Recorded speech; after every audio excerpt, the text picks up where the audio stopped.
Hi guys! For today's video, magluluto tayo ng healthy ulam.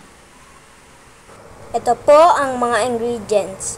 Ang bawang, kamatis, sibuyas, asin, itlog, paminta, at syempre, ang ampalaya. Okay guys, start na po tayo guys. Ilagay na po natin yung mantika at hayaan itong minute. Kasing init ng ulo ng aking nanay. Okay guys, kapag mainit na po ang mantika, ilagay na po natin ang bawang. At ating pong haluin ang bawang hanggang sa maging golden brown.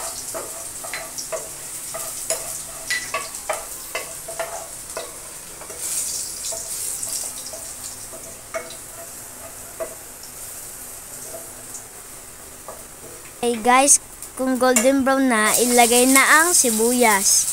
At ating pong mekos-mekos hanggang sa maging translucent.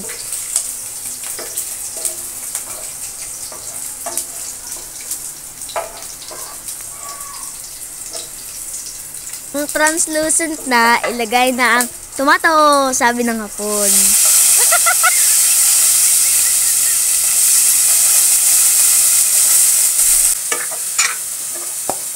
Pagtapos po, ating ilagay ang ampalaya. Tapos mekos-mekos lang ng konti.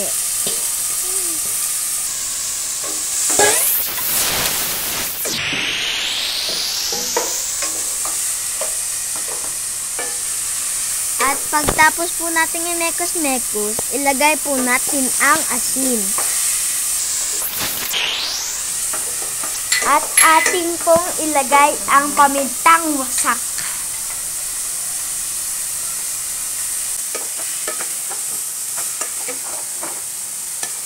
At ating pong itong lagyan ng tubig.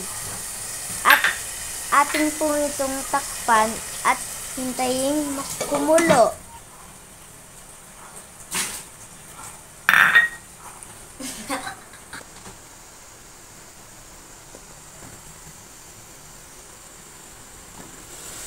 Okay guys, pag kumulo na, ilagay na po natin ang itlog.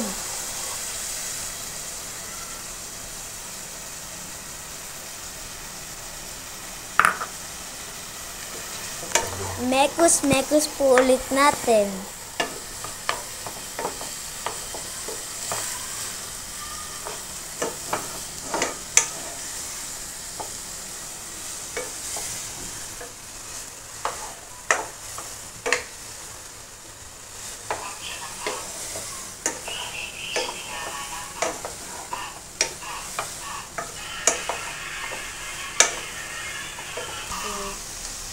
Guys, lagyan ulit natin ng tubig kasi natuyuan.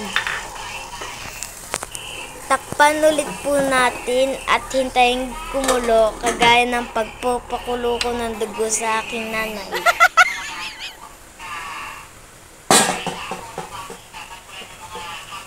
Okay na to guys, kain na tayo. Guys, eto na po yung ginisang ampalaya. Thank you for watching guys. See you on my next video.